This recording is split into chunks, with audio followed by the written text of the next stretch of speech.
Agora chegou a hora de falar um pouquinho sobre as crenças.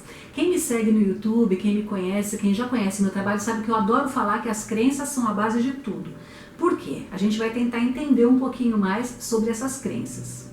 Quando eu falo a respeito de crenças, eu não estou falando a respeito de crença religiosa, se eu sou católico, evangélico ou espírita, não é isso.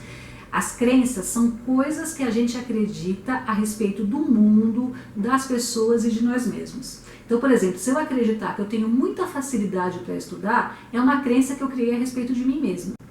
Por outro lado, se eu acreditar que eu tenho dificuldades horríveis em matemática, é também uma crença que eu criei a respeito de mim mesma. Então, para a gente começar a entender como é que as crenças são criadas. Veja bem, quando você é pequenininho, que você é criança, você não tem muita noção das coisas. As crianças não têm discernimento para saber o que é certo e errado. Os pais, os professores, a sociedade, né, a religião, vai guiando essa criança, vai meio que moldando essa criança. Então, quando a criança vai no catecismo e aprende que roubar é pecado, que roubar é errado, ela está formando uma crença moral. E provavelmente, se ela conseguir manter aquela crença, ela vai ser um adulto honesto, ela não vai tirar o que é dos outros. Por outro lado, se uma criança nasce numa família de bandidos, né, vamos exagerar, numa família de bandidos, e ela vê o pai e a mãe roubando, todo mundo ali usando droga, todo mundo ali assaltando e se gabando, nossa, hoje eu roubei não sei quem lá na Praça da Sé, ela vai acreditar que aquilo é normal, que aquilo é sadio, né? Porque pensa bem, o pai e a mãe, ou mesmo que a pessoa não tenha pai e mãe, se for a avó, se for o tio, se for o irmão mais velho, são figuras de autoridade para uma criança. Então a maior parte das crenças que a gente possui vem dessas pessoas e a gente nem sabe disso, a gente nem percebe. Um dos objetivos desse curso é a gente sentar, a gente vai racionalmente começar a listar as nossas crenças a respeito de muitas coisas, a respeito do amor, da honestidade, da amizade, da família, do dinheiro, do trabalho, da profissão, tudo que a gente acredita a respeito dessas coisas. E a gente vai listar essas coisas e vai tentar se lembrar, e é mais fácil do que parece, viu? A gente se lembra. Quem foi que falou aquilo pra gente? Por exemplo, eu vou citar uma crença do que aconteceu comigo. Quando eu era pequena, a minha avó, quando eu tinha uns 7, 8 anos, ela começou a frequentar a Seitinoye. Seitinoye é uma filosofia de vida, uma religião, né? Eles falam que não são religião, mas é uma filosofia de vida que é um budismo mais leve. Eles trabalham muito com PNL, tá? Não tem esse nome lá, claro, mas eles trabalham com isso. E eles ensinam a elogiar bastante a criança. Então minha avó falava pra mim, falava assim, Fia, eu chamava de Fia, você tem muita facilidade para aprender, você aprende muito rápido, você é muito inteligente na escola. E aquilo me deu um reforço positivo. Eu criei uma crença, né, a respeito de mim mesma, que eu aprendia fácil, que eu tinha facilidade para estudar, que eu era esperta, que eu era inteligente. Eu até me lembro de cenas de eu chegando e falando assim, nossa avó, no primeiro dia de aula, né, eu tenho medo da segunda série, agora eu vou começar. Ela, não filha, você é muito inteligente, você tem muita facilidade para aprender, você vai aprender rápido, você vai se dar super bem, né, você vai conseguir passar de ano com notas ótimas. Ela falava isso para mim, e eu me lembro dela falando isso para mim. Então a minha avó me ajudou a criar a crença de que eu tenho facilidade para aprender.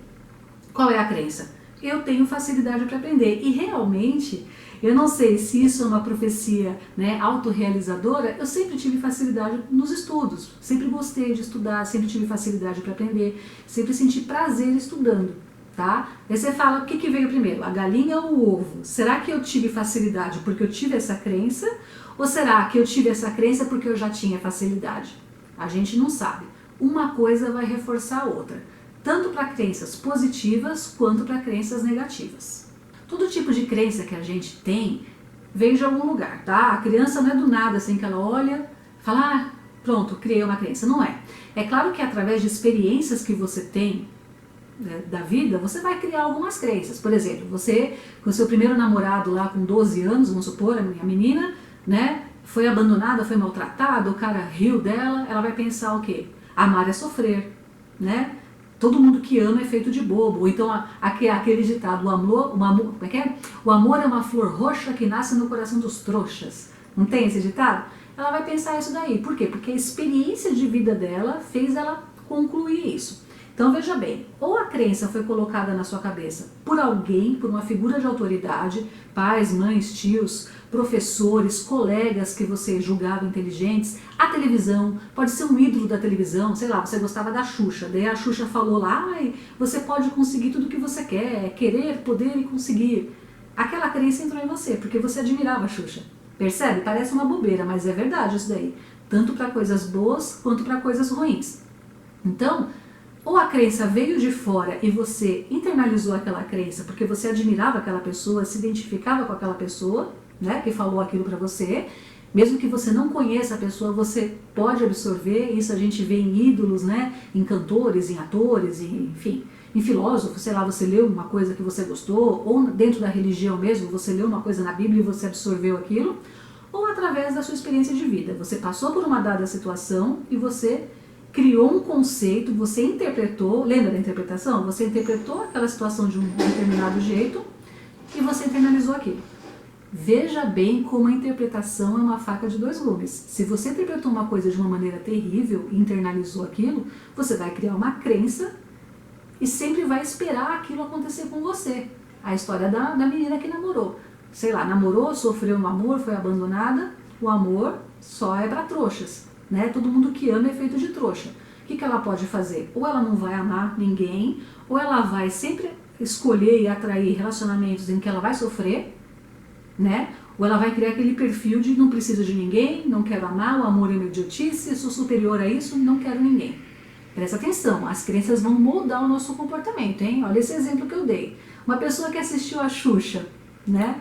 E veio lá, quer querer, poder e conseguir, e acha assim, não, eu tenho capacidade de conseguir o que eu quero, eu vou atrás, né? Aí tá vendo? Até que foi útil essa crença. A pessoa vai ser mais guerreira, ela vai ser mais lutadora, ela vai ser mais aplicada nas coisas dela, porque ela acredita no que a Xuxa falou, ela internalizou aquilo. Outro exemplo que eu vou dar pra vocês é coisa de signo, né? Quando eu era criança e adolescente, na década de 80, 90, tava muito na moda o negócio de signo. E eu tinha um quadrinho, né, no meu quarto lá que falava do signo de Áries, que minha mãe me deu, que ela trouxe de uma viagem, nem lembro pra onde. Mas enfim, e falava que a pessoa de Áries era muito determinada, né? Era muito audaciosa, impaciente, e eu sempre fui uma pessoa impaciente. E todo dia eu ficava lendo aquele quadrinho. Antes de pegar no sono, eu lia aquelas palavras e tal. As palavras que eu não sabia, eu procurei no dicionário. Isso eu era pequena, tá? Tinha uns 8, 9 anos. E daí, eu sempre fui uma pessoa impaciente. A pergunta é, será que eu sou impaciente, né? Hoje em dia eu não sou tanto, consigo me controlar, mas será que eu era muito impaciente por autossugestão, porque eu li ali, né, que todo ariano é impaciente, como eu sou de Áries, então lógico que eu tenho que me enquadrar ao signo, ou será que eu era impaciente mesmo e foi uma coincidência que aconteceu? Não tem essas coisas que o ariano é agressivo, é rude, dá patada nos outros? Será que as pessoas de Áries incorporam isso ou elas são assim mesmo? É uma crença que foi criada ou é uma característica da pessoa?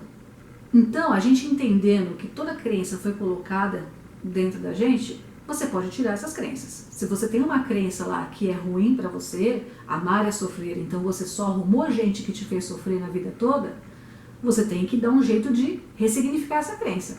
Tirar a crença e jogar no lixo e deixar um vazio não tem como, você vai ter que substituir essa crença. Então, amar é sofrer. Você vai começar a questionar essa crença. Amar é sofrer mesmo? Será que não tem ninguém no mundo que ama e é feliz? Nenhum relacionamento que eu conheço aí das pessoas, de ninguém deu certo? Ninguém é feliz no amor? Você começa a questionar essa crença.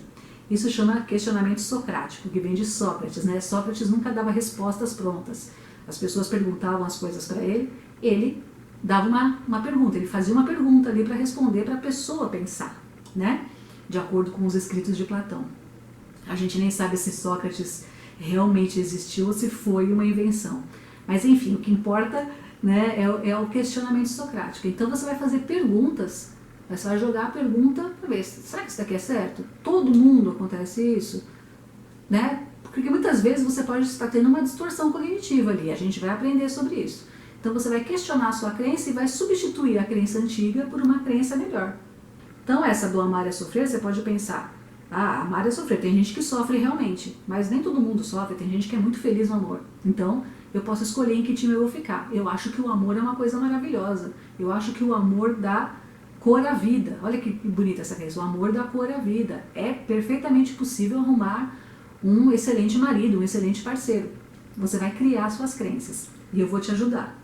Toda crença, gente, ela vai tentando se validar. Ela luta para se validar, para se autovalidar o tempo todo. Então, se você pensar assim, nossa, eu tenho um pulmãozinho fraco, né? Aquela crença de quando você era pequenininho, sua mãe não te dava atenção. Daí você começava a tossir, a sua mãe parava tudo e te dava atenção.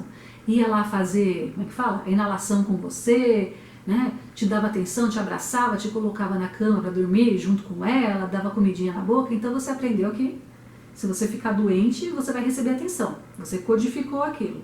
E você cresce acreditando que o seu pulmão é fraco, que você tem dificuldades respiratórias. Você toma uma chuvinha, o tempo vira, pronto, começa a tossir, começa a ter problemas, começa a garganta ficar ruim. Por quê? Porque você tem a crença que você é fraquinho, que você é doentinho. Essa crença te dá prazer, ela te dá, como é que fala? Um reforço, né? Ela te dá uma vantagem. A gente chama isso de recompensa secundária. Você tem um negócio ali, um problema, né? Um comportamento que te gera uma recompensa, né? Então você vai continuar com aquilo lá. Como aquilo, se você parar de ficar doente e ficar saudável, ninguém vai te dar atenção, você vai ficar doente para sempre. Então essa crença sempre tenta se autovalidar. Ou então se você tem aquela crença, homem não presta. Você pôs aquilo na sua cabeça porque você viu a sua tia sofrendo com o marido, sei lá. Daí você pôs que homem não presta, né? Todo homem que você arruma, todo namorado ou namorada, serve para os homens também, tá? É só um exemplo. Que você arruma, você dá um jeito de a pessoa te fazer sofrer. Você se coloca em posição de humilhação, você se coloca como coitadinho. Por quê? Porque aquela crença precisa ser validada. É muito difícil você olhar para uma crença que uma pessoa querida colocou em você e falar, não, isso daqui tá errado. Essa pessoa não tá certa, entendeu? Essa pessoa está errada. Eu amo fulano, mas ele tá errado.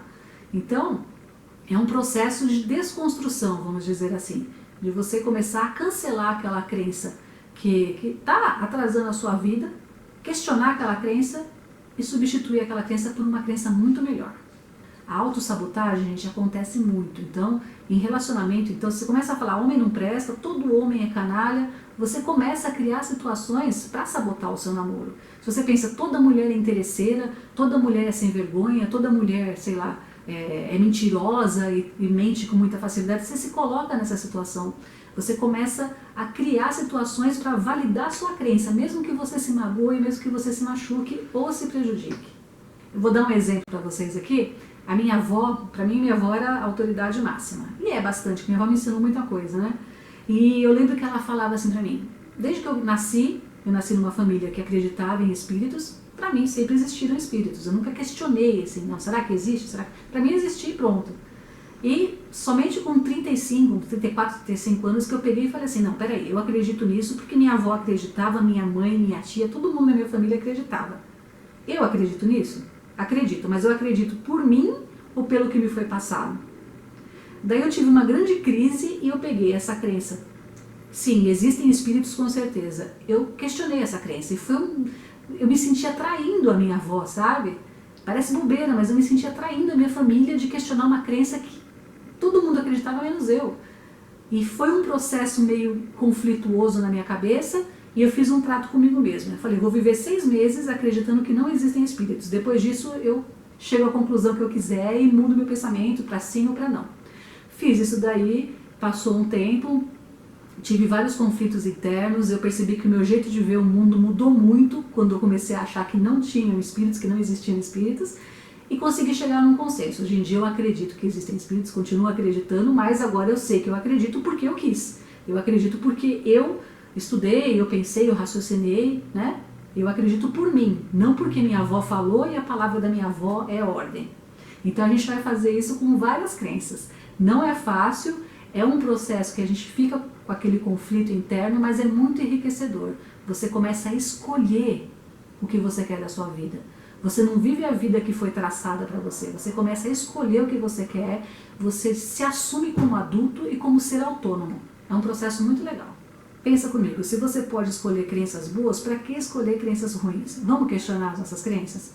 Vamos fazer os exercícios? Olha, é um processo muito legal. É difícil, é meio conflitante, mas a gente vai conseguir. Você vai ver que você vai ser uma pessoa muito mais segura quando você escolher naquilo que você quer acreditar, quando você escolher o que você quer para sua vida, entendeu? Não é aquilo que te foi passado, é aquilo que você conscientemente escolheu, tá? Você vai raciocinar, você vai questionar e você vai escolher aquilo que for melhor para você.